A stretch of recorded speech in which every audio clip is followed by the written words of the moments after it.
Hello,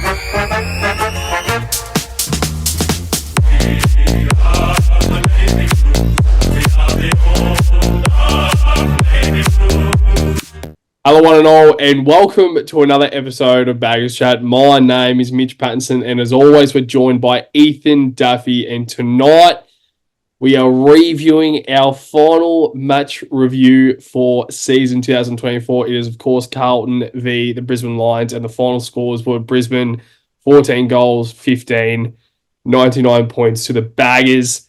11 goals, 5, 71, 28-point loss. And of course, as you can read between the lines, it is season over for the Carlton Football Club. But very interesting in very interesting fashion, Daff. But first things first, mate, I'll throw straight to you with your, I guess, initial thoughts for the game. There's a lot for us to kind of wrap our heads around, but you can almost say it's kind of was expected because our form hasn't been great for the past 9 matches. I think the stat was, our only 3 wins for the past 9 weeks was obviously Richmond, North, and obviously against the Eagles. So I guess hearing that, Daff, and your initial thoughts on the game tonight, where's your head at?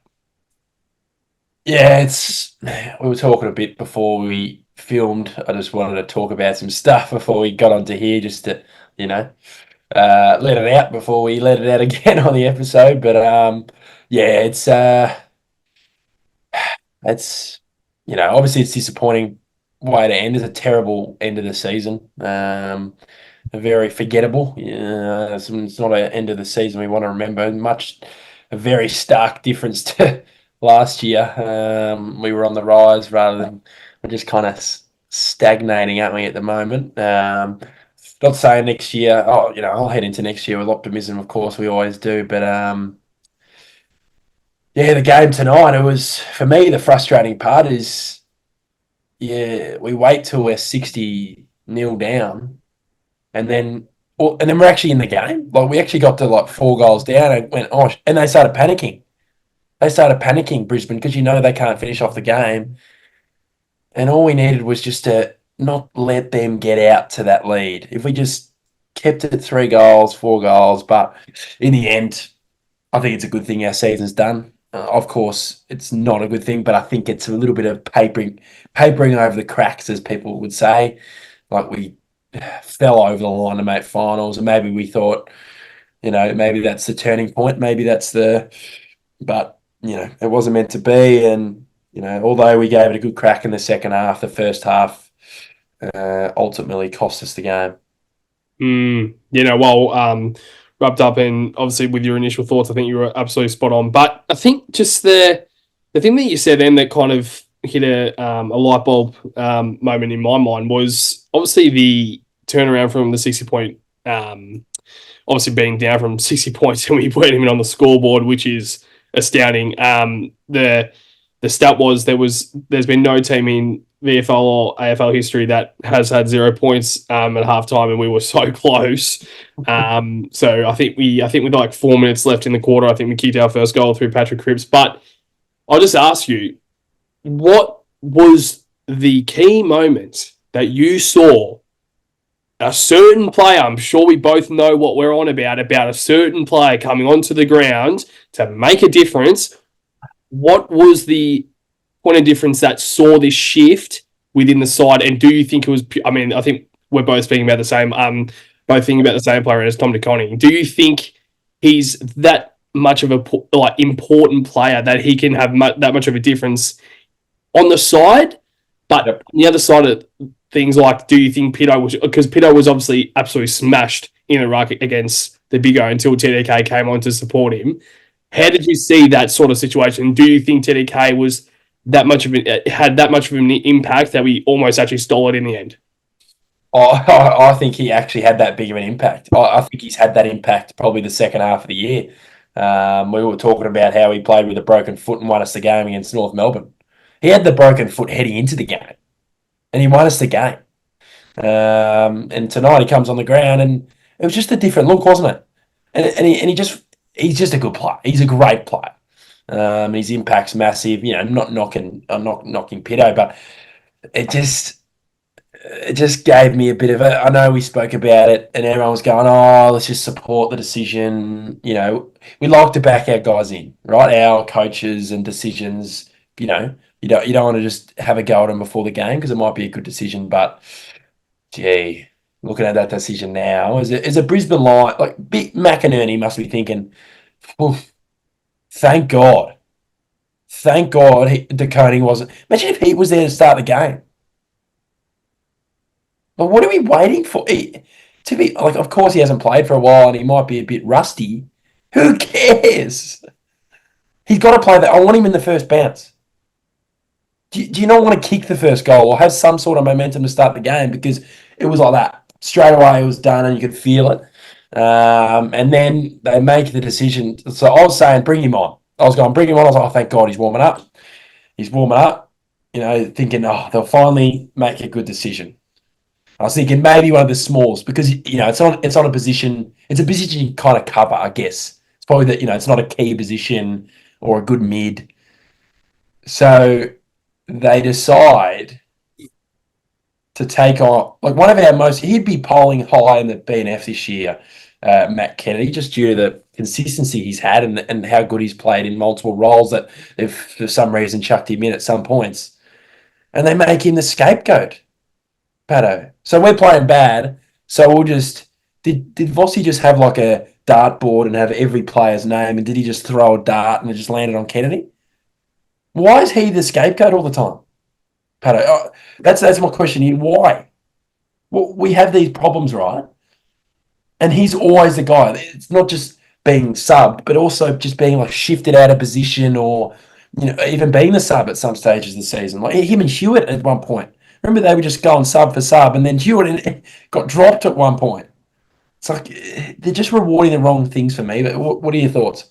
Yeah, no, I completely agree. And the way that I saw it, and as soon as I saw Matt Kenny get sub, which I was absolutely astounded by, I couldn't believe it at the stage. And then I thought straight away to what you would think, because I think we both have the exact same opinion about Matt Kenny, and I think he's 100% a best 22 player. But I guess Matt Kenny is that chip in ruck role because Pitto is obviously the ruckman, and then Cripper and Kenny combined with each other with Harry Mackay as well.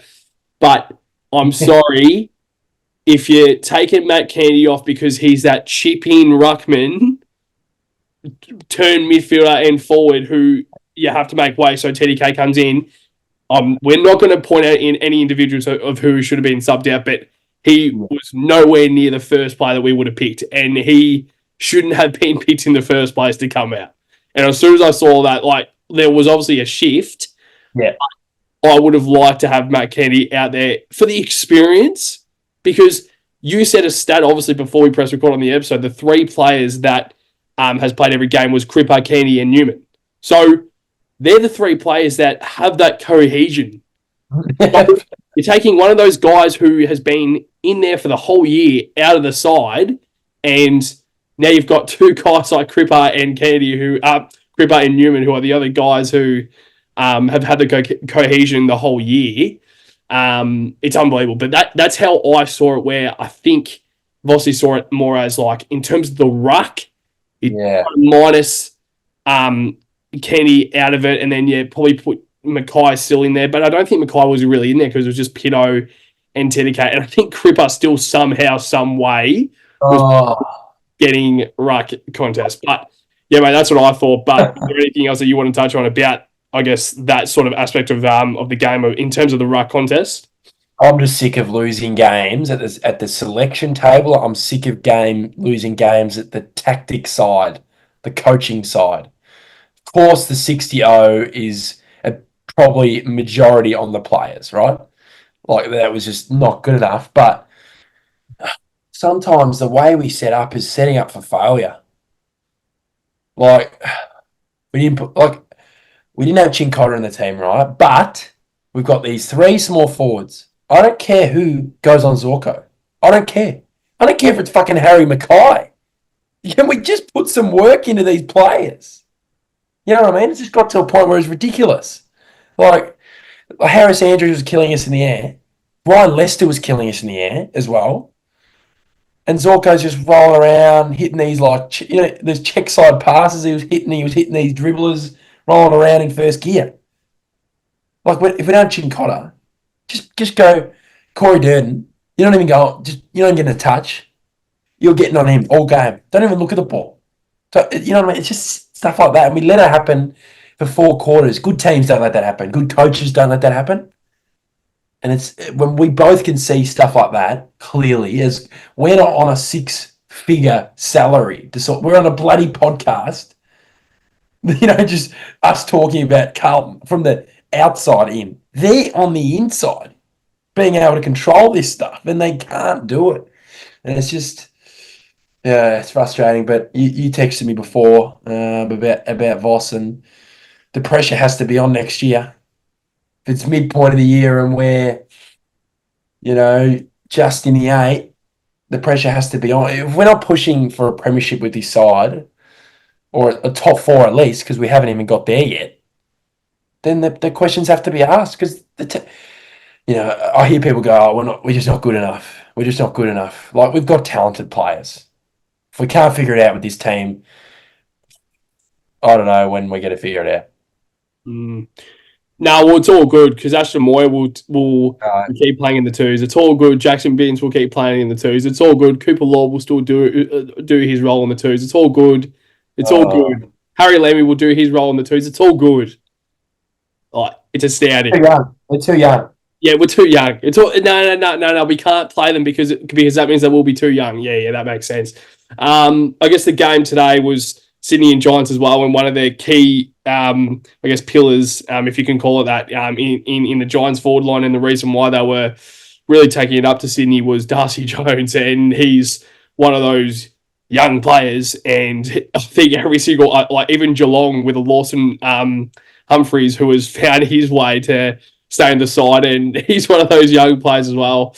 It's astounding. It's actually astounding that we are seeing, we are speaking about it, and as you said, we are not 6 figures, and we are speaking on a podcast that we literally started from the ground up, and then now we're speaking about it because we love the club so much, and I feel like we can see it. I feel like all Carlton supporters can see it, but somehow, some way, the coaching staff, and they pick the players, and then we're like, oh, yes, finally, 8 changes. I was one of them being like, 8 changes. I was making 8 changes. I'm like, you just have to roll the dice. You have to play these players. Who cares about the cohesion? I didn't realise how important the cohesion actually is, because for guys who haven't played in a few weeks, it definitely matters. And I'm sorry, I think I would have liked to see Ashton Moyer out there, but we both had him in the side. Yes. Yep. We both had him in our ins and outs. And even a Cooper Lord, I think he should have probably played.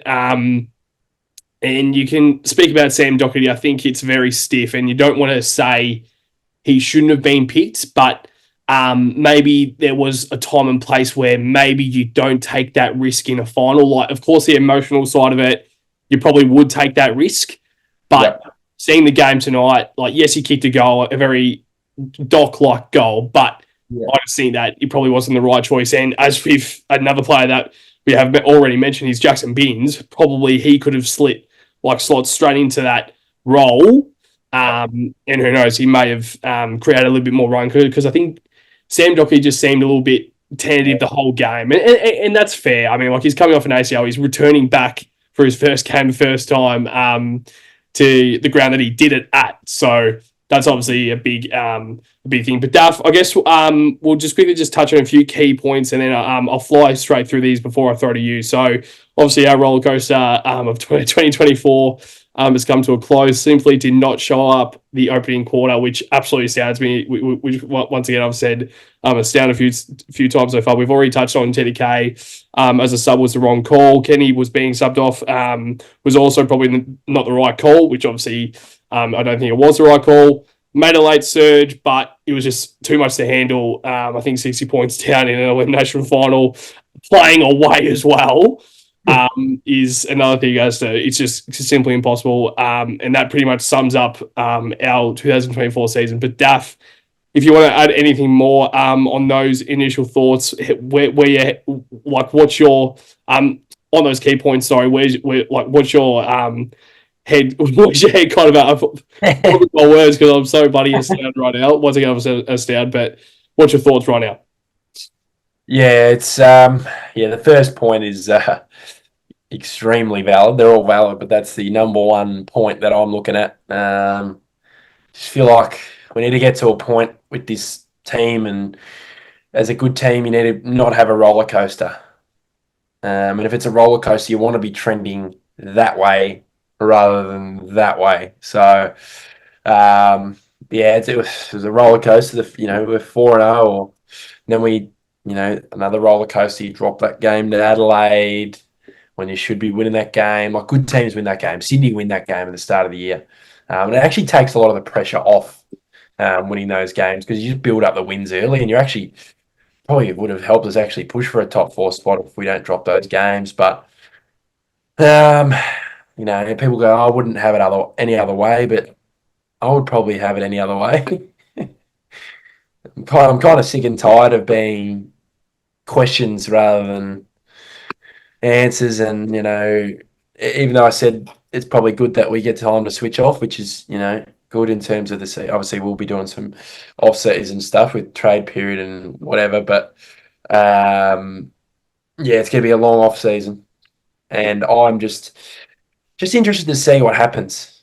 Just very interested to see what happens, and will we be pushing some guys out the doors to bring in targets that we might be looking at? I'm not too sure, but we'll touch on that. I'm sure we'll talk on lists and stuff in the review, but yeah.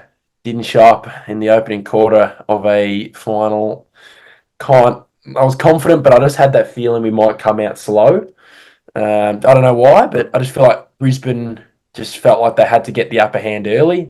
They knew last time they did get the upper hand early, but they didn't. They let it slip. So they almost did tonight, to be honest. I don't know what they were doing for 10 minutes there. We got to 5 goals, and there was 13 minutes to go in the third quarter. So it was doable.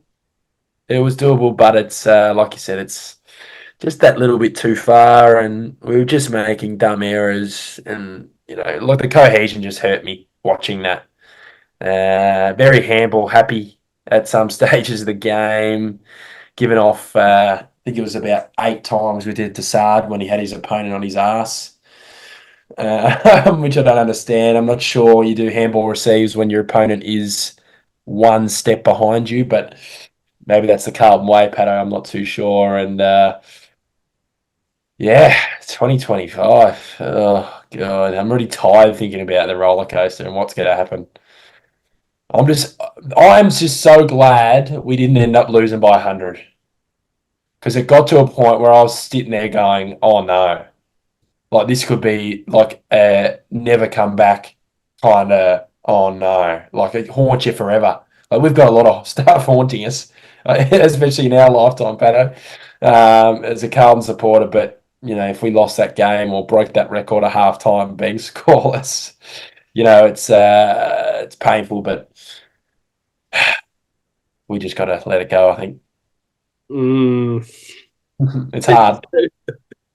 There's so many things that hold. We're I'm 23. You're 22, and it's like we're looking at it, and we've only witnessed probably a quarter of a lifetime of what this club can offer. And that's probably been the shittest time of the club's history of what we've had to witness. Yes. We were seeing on a consistent basis like 100-point losses, and I think every single person who was watching that game tonight would have seen the 60-point loss. The 60-point margin, and Carlton on 0 points. 0 points. Like, it's nuts. It's nuts. That, like, I'm at a nut. Like, I'm numb. I'm seriously numb. There's no emotion. Like, I could cry, I could laugh, but there's no emotion. I'm just numb.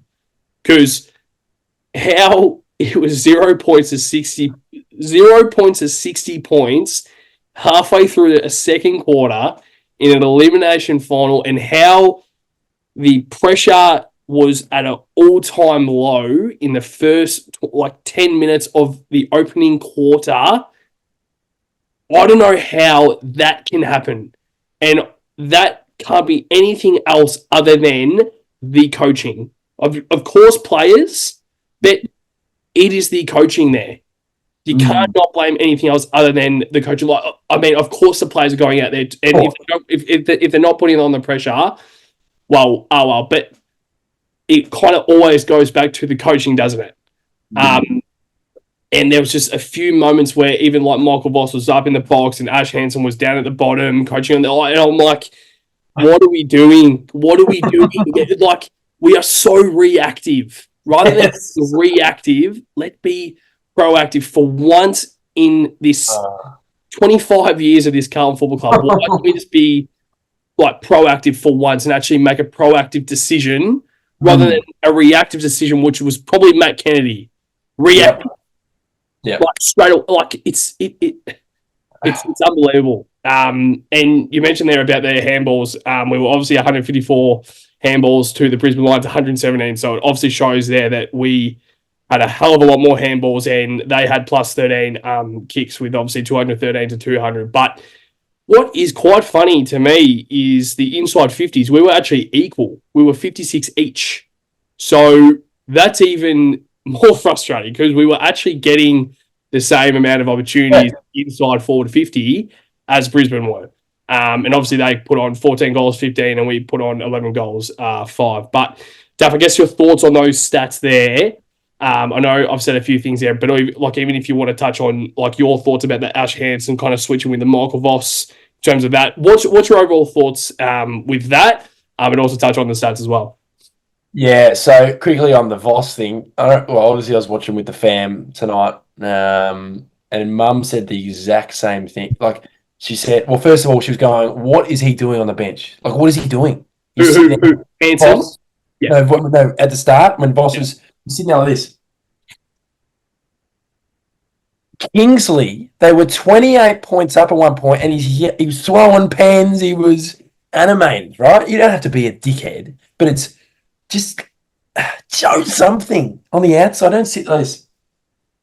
There's people in the crowd. You and I were probably showing more emotion than he was on the bench at home, sitting at home. And then when they put the camera and he's sitting in the box, Mum, we're like, oh my God. She's like, what?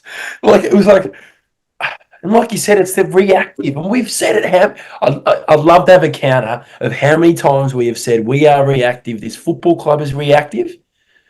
Like, you can even say last year was reactive. Played like shit the first half of the year, and then we had to react and play well, which was fantastic. And last year was much better than this year, of course. But it's just like 60 points down. It shouldn't get to that point. Good teams, their max is probably, even when Sydney play their first quarters, it's like maybe 4 goals. And then you go, okay. So, okay. It's like that's probably the most they can probably give up before they actually pounce. But we always let it out to that. It's always that extra, and it's like, it's like 36-42, and it was 60 tonight. And another reactive decision was TDK. I'm not sure what the mentality was. What are we going to bring in the last quarter? We're away from home. It would have worked if it was maybe tied at 3/4 time. But that's an ideal world. Are we trying to think of an ideal world all the time? I'd almost be thinking the worst. Like, what is going to happen in this game? We had 6 guys come in. What happens if someone pulls a hammy? You know what I mean? So it's like, it's just a whole situation that pisses me off. And in terms of those stats, it actually annoys me even more. And us not losing by that much annoys me more as well. Like, it was a winnable game. I know everyone was writing us off, but we knew it was a winnable game. If we played any good in that first quarter, it would have at least, we would have pushed them. We would have definitely pushed them, and it's just frustrating. And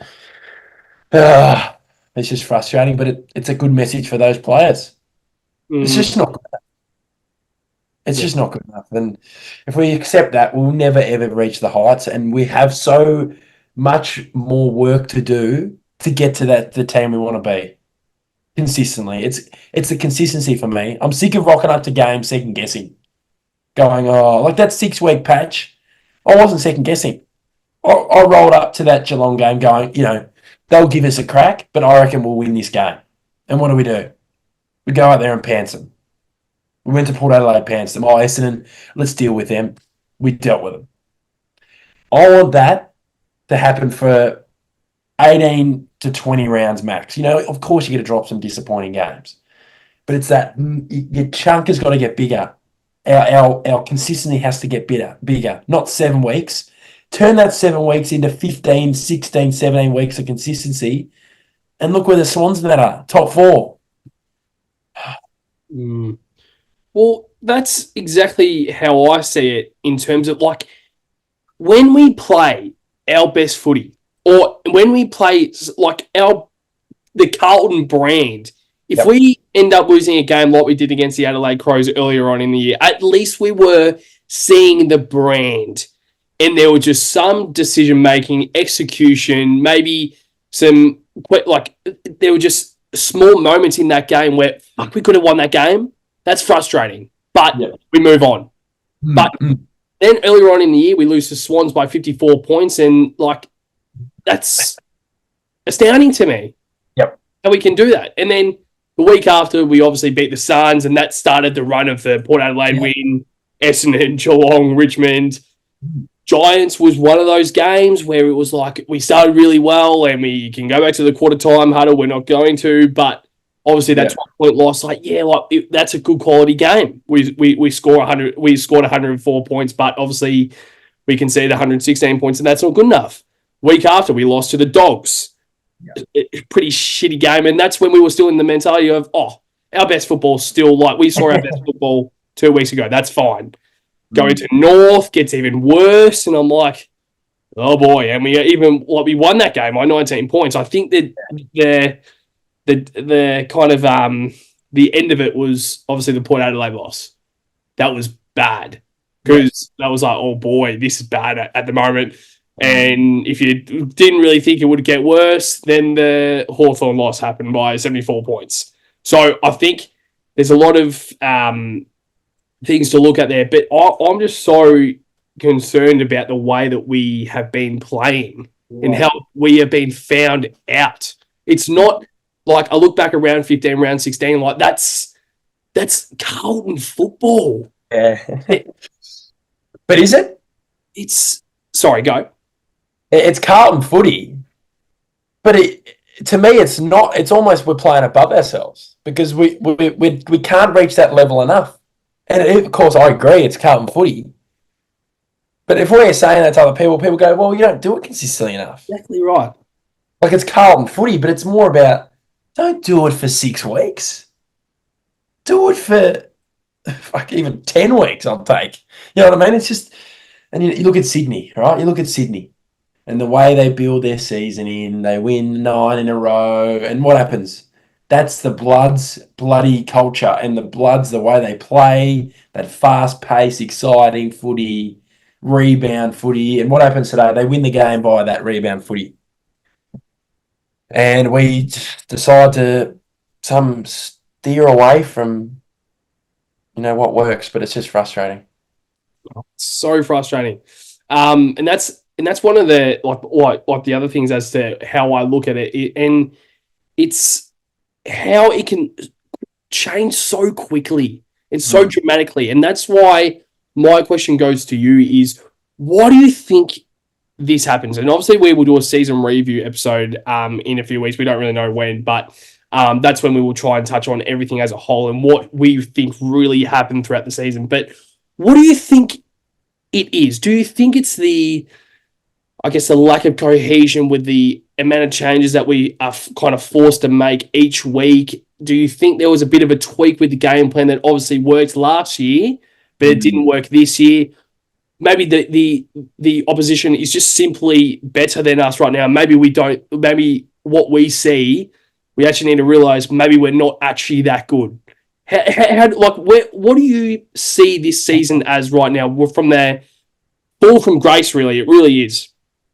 Yeah, it's all those things are kind of mixed into one for me. I think it's hard to say we're not good enough. Well, I guess we're not at the moment. We're not. I'm not saying we're bad, but we're just not where we want to be at the moment. It's a lot of mixed things into one, and it's a lot of questions once again. It's a lot of questions, and I'm just sick of going to games. And also credit to those people that went to the game, because that's would have been grim at 60 nil. And I just saw footage of the players walking off, and the whole crowd's clapping them off, and I respect that. I actually respect that a lot because that just shows we're not lowering ourselves. Because when we were 60 nil down, I said on the couch, I said, if we're clapping these dickheads off, I'll be pissed off. But we found a little bit of fight in the second half, and you look at that's what I'm trying to look at. So that's a good way it's a good look. It shows we're in their corner, and we're always going to be in their corner, whether they like it or not. But yeah, it's just frustrating. But once again, I'll go back to this off season. The work these players will have to put in, the work the coaches will have to put in to figure out a way how they can kind of, tinker with our game style to improve it somehow and kind of counter, like you said, how teams are figuring us out. Figure something out to counter how they're defending us, counter how they're attacking against us. Yeah, it's just got to that point where it's just like, yeah, I don't know. Like it's hopefully Cripple wins the Brownlow. That's all I'm going to say. It feels a lot like 2022. About Yep. I mean, obviously this year we made the finals, which is obviously a great thing to do. Mm. We've obviously been the last 8 teams, and that's why it's funny in hindsight because in the preview we were saying like, there's a reason why we're in this final series.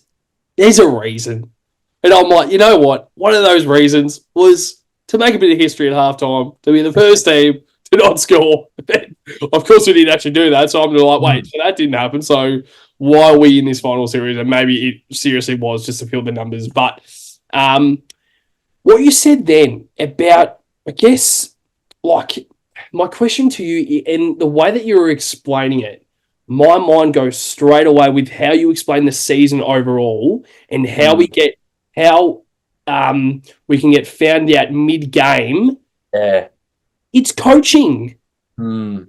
That is coaching. Mm. So we've said so many times of how like so many great performances that Michael Voss has brought within this club of coaching performances. We saw it last year in the semi-final, elimination final as well. The turnaround last year. But as you said, which I do agree with, that was reactive. Maybe it was proactive. We maybe simplified the game plan a little bit. We maybe brought in some players like Lockie Fogarty who really made a difference last year. But this year, it's been different in terms of we've been found out where it doesn't seem like we have any other plan. We don't have anything else to offer. We've tried Mm. everything under this coaching staff. How Yep. do you see it? Because I just think that the games this year, it has been like the coaching there's just been no, like we go into the game 5 minutes in, I can tell if we're going to win the game or lose the game.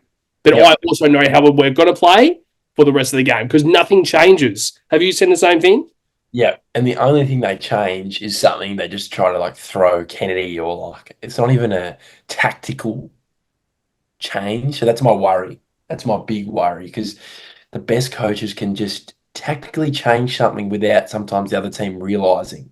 You know what I mean? They might, because we press really high up the ground. And I'm fine with that because you want to, the modern day footy is you want to turn over the ball as close to your goals as possible. So you're trying to, as high up the ground, turn over the ball.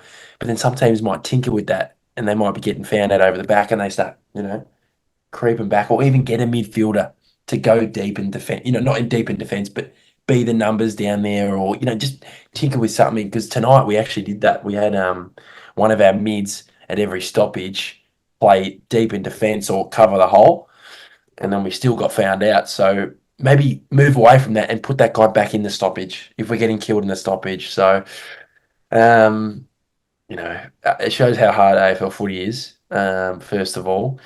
Fagan's been there for a while. He definitely hasn't nailed it over his years, but They're a consistent footy team, so they know how to fix it when they're not working. And um, yeah, it's just you're right about some of the games we've lost, like some unlosable games that we've lost as well. Like, well, the Adelaide one comes in particular, and just some other, like even the first Geelong game, like it was just like you just let games go like that. It just sets the tone. But if Vossi can't figure it out next year, then questions have to be asked. I think there's always going to be pressure on him because he's at a big club. All coaches these days have always got the pressure because I feel like a sacking is always on the way for some sort of coach each year, probably two coaches each year. So yeah, the pressure will be on, but sometimes pressure can create diamonds, Yeah, Patto.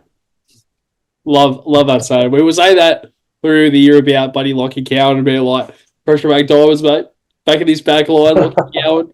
But I guess back to what you said about Adam Kingsley and I guess the emotion that he shows, and he's not afraid to show that to the public. He knows the cameras are always on him, but he's not afraid to share that emotion and let out that emotion because I think if I was a GWS supporter, I would look at that and be like, at least he fucking cares. At least he's letting out the emotion that I let out. Mm. Do you just think from a larger club point of view of the Collingwoods and the Carltons? I mean, obviously Craig McRae kind of lets out a little bit of emotion, but he's never been that type of guy. And when Michael Voss does let out that bit of emotion, it's like, Mm. whoa, he's let out a bit of emotion. That's great. So Mm. do you think that's a small bit of down, like a small bit down to the size of the Carlton Football Club? And if Michael Voss lets out that emotion week after week after week, I guess the higher ups in terms of the corporate side of the club will Mm. start to get a bit into his ear and say like, yeah, that's probably not good enough. Like, I don't know if I'm reading too much into it, but Michael Voss has always been that fiery character, but we Yeah. haven't seen him do that at Carlton. He was doing it at Brisbane. He was doing it Mm. at Brisbane, but he's Yeah. hasn't done it as much at Carlton. Am I reading a little bit too much into it, or are you seeing it sort of the same way? Yeah, I think there's always a time and a place for that, especially for players on field too, showing emotion. I feel there's a few times in the game tonight where we might have flown the flag just a little bit too much at Yeah, certain stages, particularly the Danaher goal that we let out the back. But with Vossi, yeah, I think there's a fine line. You don't want to be idiotic where you're punching walls like Clarko or doing that type of stuff. But I think tonight was the night, like the first quarter. Like just stand up, just do something. Just and like you said, it's that you want that connection to your coach. You want to feel like the guy who has control. He doesn't have complete control because he's not playing, but he has somewhat control. Has the same feeling as we are right now, and I'm sure the players do as well. And I hate when people say, "Oh, the players don't care." Of course they care, but yeah, it's an interesting one, but.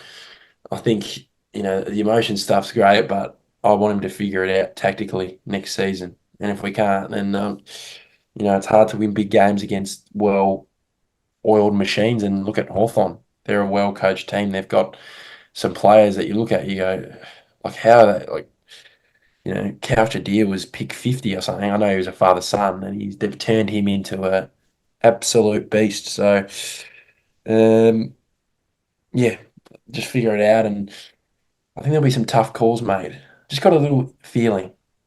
Just, some guys who might be on 1 year contracts. You know what I mean? Just reshaping. I'm not saying everyone, but some guys who are on the fringe going, no, we won't just give you a contract and let you have free reign and, play every second week.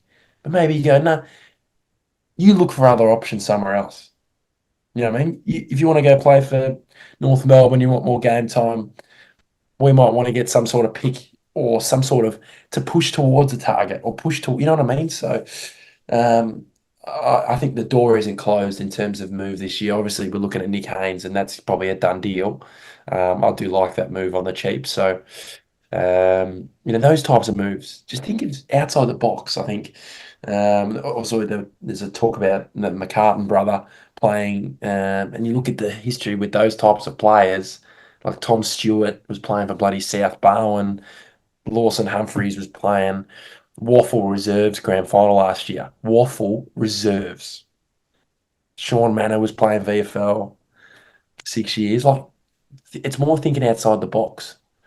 Don't just go for the, light up, let's just pay 800K for a player. Maybe just go, this guy's killing in the VFL. Even Liam McMahon in the twos. Mm. Reward some guys who've earned it. So I think we'll be looking at him in the off season, by the way, but depends if he goes elsewhere. Mm.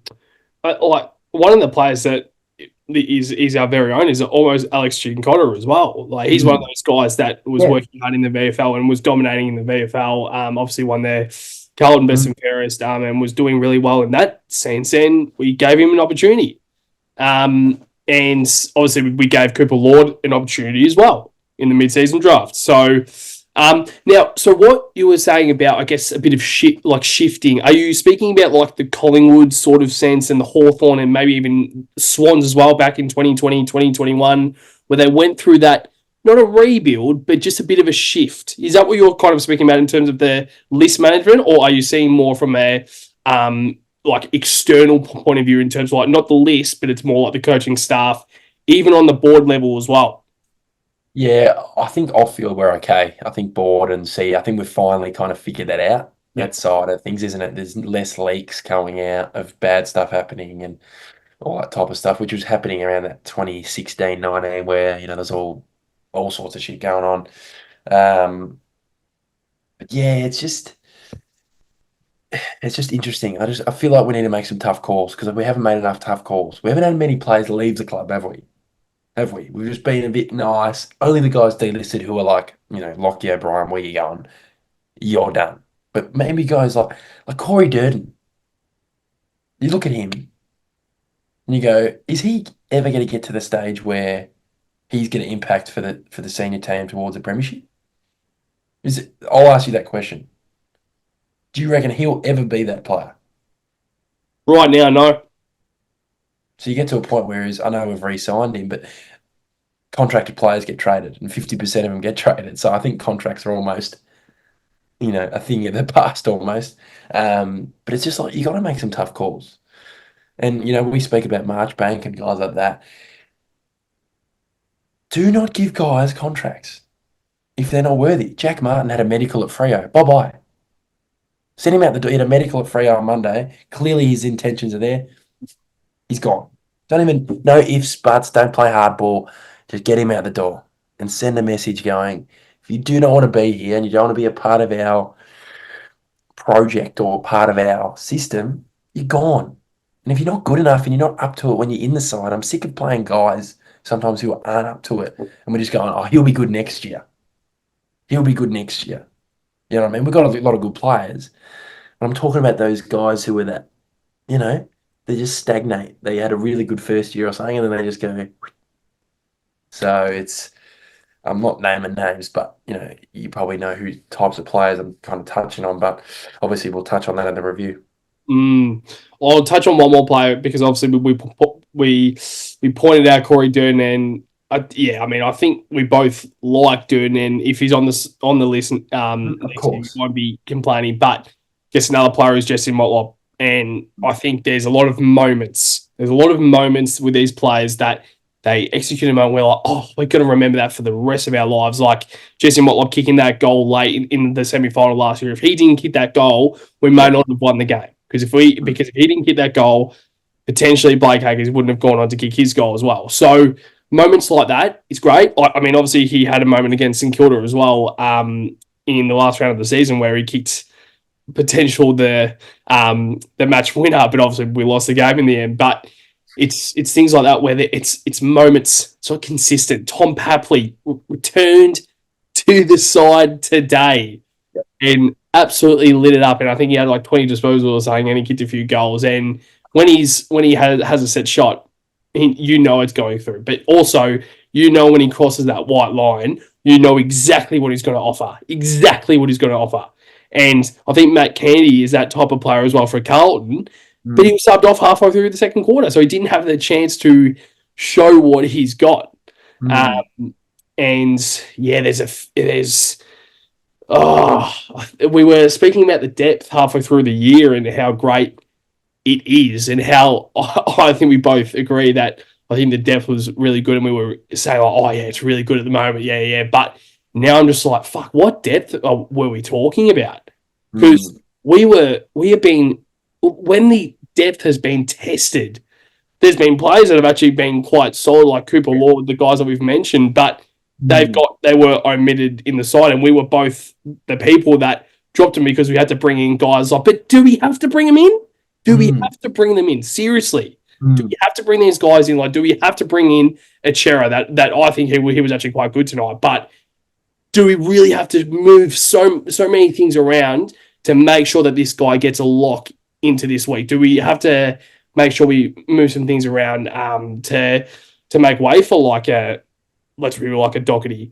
And that's another, like, I mean, I know that we've already touched on it, but um, yeah, my head's in in all sorts at the moment. I just think it's obviously the numb feeling, but it's just the realization that it's actually over. Where round 15, round 16, it was an all time high. We were saying, like, we are actually a premiership threat. We are premiership contender, and we're losing in the first round of finals when we came eighth, and we obviously were down 60 points in the game, Duff. But I guess we've touched on as many things as we possibly can in this episode, because I think everything else we've pretty much touched on in every single other game. I think everything has been the same for the past 10 weeks, and that's why, as you've said, it's probably a good thing that the season's over now, because we have a bit of a reset, we have a bit of a break. All supporters, all like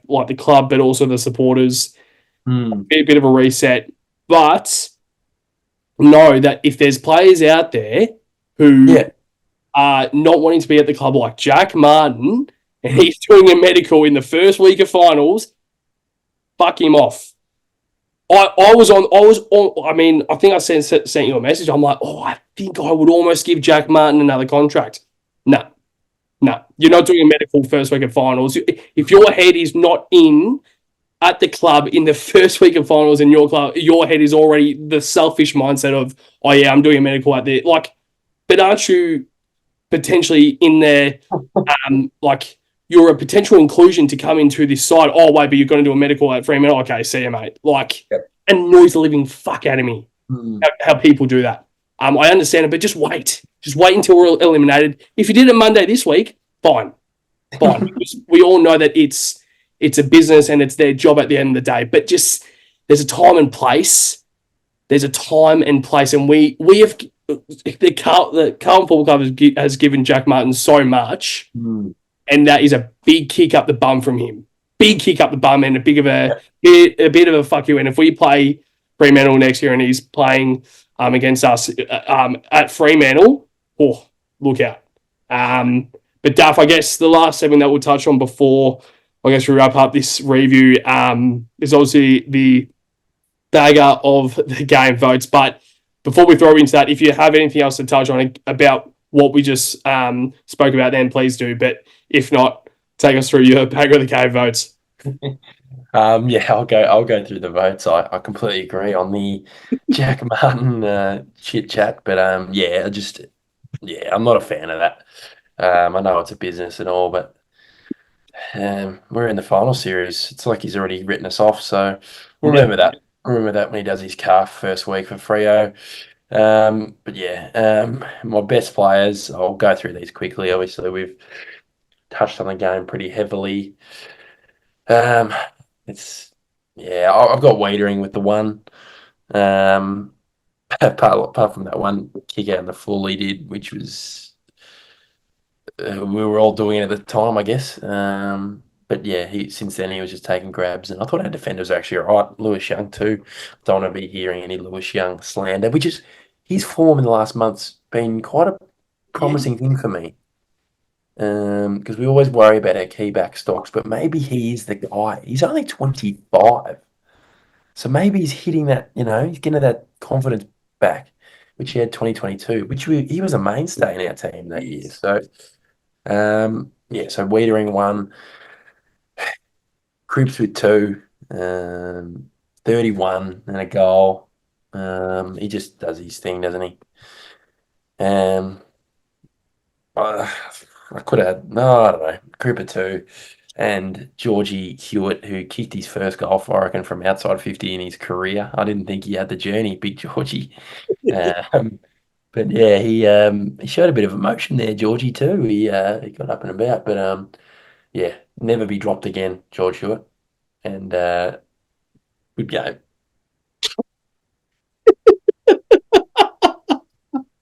Ah, just the just the emotion of that. Good game, Georgie. Get going, mate. Oh, golly gosh. We're here again. We're here again at the mediocre. Oh, Daff and I were sending a message to each other through the day, be like, there's something about today, Daffy boy. I was at work. I'm like, I did my 4 hour shift. I'm like, Daff, there's something about today. It's just something about today. There's a bit of a feeling. We're bringing in Sam Doherty. There's just something in the air.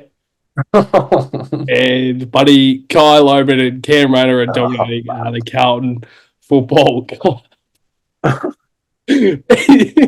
it's funny. It's actually funny. But no, I completely agree with your back of the game votes. But I did have my names, but obviously this is the last back of the game votes. So I thought I would change it up just a little bit. It might be a little bit unfair, but I've tried to keep it as real as possible. I'm giving the one vote to pretend. I mean, it's obviously his first vote of the year, but it could be his one and only vote for the rest of his career. Well, let's hope not. But Lewis Young, one vote. You know what? I had a look at his stats. 9 marks, which was a game high. Mm. 16 disposals. And I had a look at his stats. 88% disposal efficiency. And I think the reason why it's so high is because he doesn't really take a lot of risk. Um, but I just think that's quite good. And obviously, 10 intercept possessions as well. Quite solid. So, Lewis Young, well done, mate. Two votes. I've got to give it to George Hewitt. I think he was an absolute star today. And he was my 3 votes, but there was something about his performance today who I gave the 3 votes to, and it's Sam Walsh. Mm. 28 disposals, 5 tackles, no goals, but I just feel like it was a bit of the Walsh of old, a little bit. I think Mm. every single possession he had in the game, something was happening, and he was always getting the overlap. Yep. So, I mean, obviously, Hewitt was an absolute lock in our votes today, but obviously, I don't have Patrick Cripps in the votes. I think it's very stiff. 31 touches, 1 goal. But I think I put in Cripps every single other game, and I think it's quite obvious that he's going to win the bag of the game, bagger of the year. But your thoughts on, I guess, Lewis Young and Sam Walsh getting a vote? And more importantly, how did you see Sam Walsh's game? Because I thought he was fantastic. And there's something about finals that brings just a bit extra out of Sam Walsh. No, I thought Lewis Young was good. Like I've been saying, I don't want to hear any bad words, but his last month has been nice. His last month's been nice, and he's been able to stand up more. We've needed him to stand up, and maybe that duo of him and maybe we just have to roll with it. Like if we're not getting a key back, we're gonna have to roll with it, and I don't mind it. I don't mind it if we're just gonna roll with it from the start of the year and not be ins and outs and play camp there and then switch up. Just figure it out. Figure out a guy who's going to be down there. If Lewis Melican can fucking play well, surely Lewis Young can figure it out. On Walshy, his attack on the ball has been much better. He's been better the last 3 weeks, and like you said, yeah, he was a part of those handball chains, wasn't he? A few times, and there was a few times where a few blokes probably let him down in terms of just fucking up a handball or just especially when we're on a run. But yeah, on Sam Walsh, I thought he was much better, and hopefully he gets a full pre-season in for fuck's sake. And a few of these other guys, like even Jesse Motlop, he hurt his toe, missed the first 13 weeks. Like that's a big interruption. So let's just get these guys a fucking pre-season, please. And this new guy, the new fitness bloke, please be the Messiah because he could win us the premiership if he could figure it out. in terms of these soft tissues and other management of injuries. Spot on. Spot on. Isn't it funny? We're looking towards off seasons, trade periods. Who we're going to bring in? Oh, Petrarca's available. Oh, wait, no, he's not. Oh, he's Petrarca. Yeah, nah. Oh, we could throw a contract at Jeremy Cameron. Oh, nah. Oh, but it's just the rumors. It's back. And yeah, I don't like being in. I enjoy the trade period, but I don't like it coming so soon. But yeah, as I've said, I think it's just a very numb sort of feeling at the moment because we just can't believe the performance that we put up. But like, that was the last thing I was expecting. I was expecting if we were to lose, we would really take up to the Lions, and they would prove that they are well and truly one of the best teams in the competition. But that was the last thing I was expecting, really.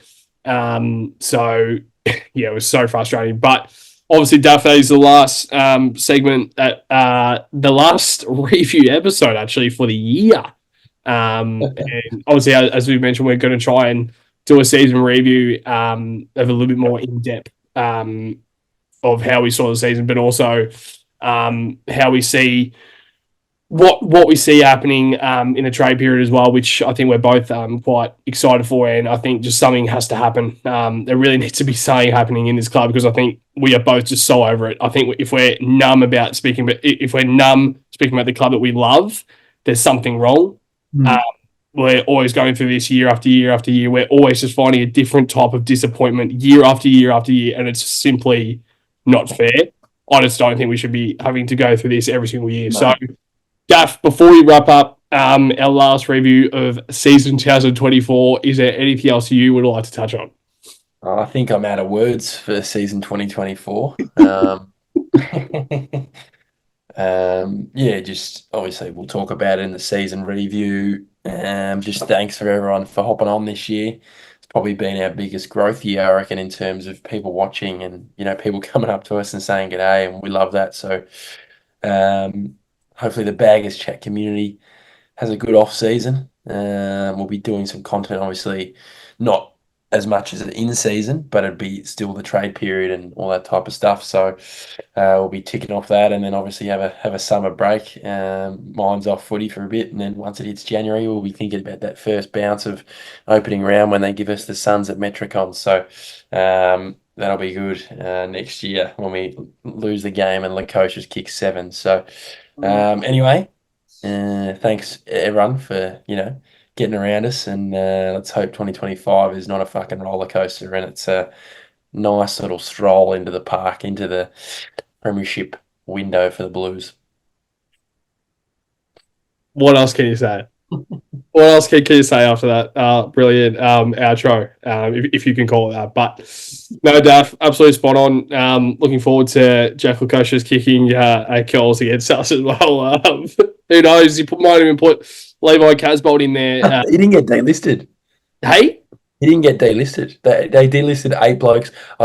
This is why my nickname for Casbolt is the cockroach. You can't kill him. You can't kill him. Yeah. They delisted Sam Day, who's like the undelistable player. He's been there for like 48 years, like since the first day of Gold Coast, and Levi Casbolt's still fucking there. So it's unbelievable. Like I knew that he was meant to be playing on, but I did think that he was potentially in line to yeah, that's unbelievable. But if I can, so mate, golly gosh. I'm even having a look at his photo. He looks a little bit different. I'll turn the iPad around. He looks a little bit different. I don't know why. Don't you reckon he just looks a little bit? Oh no, yeah, thinner.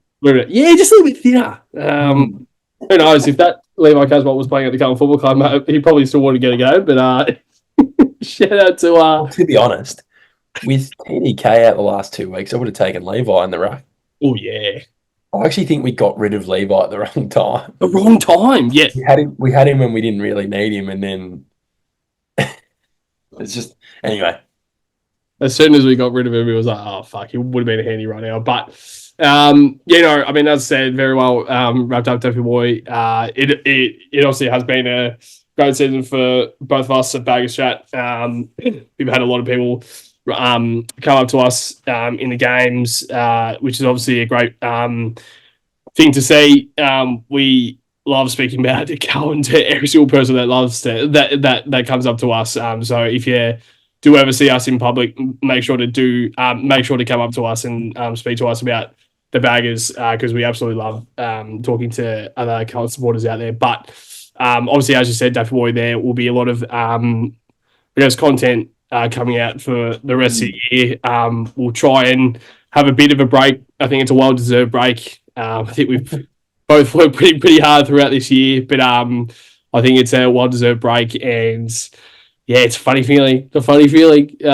Being the last preview episode of the year until 2025. So to every single boy bagger out there, make sure to like, comment, and subscribe on our YouTube channel. Make sure to also get around our podcast platforms, Spotify, Apple Music. There's a few others out there, Daffy Boy, but also get around our socials, Instagram, TikTok, Facebook, Twitter as well. You call it X as well.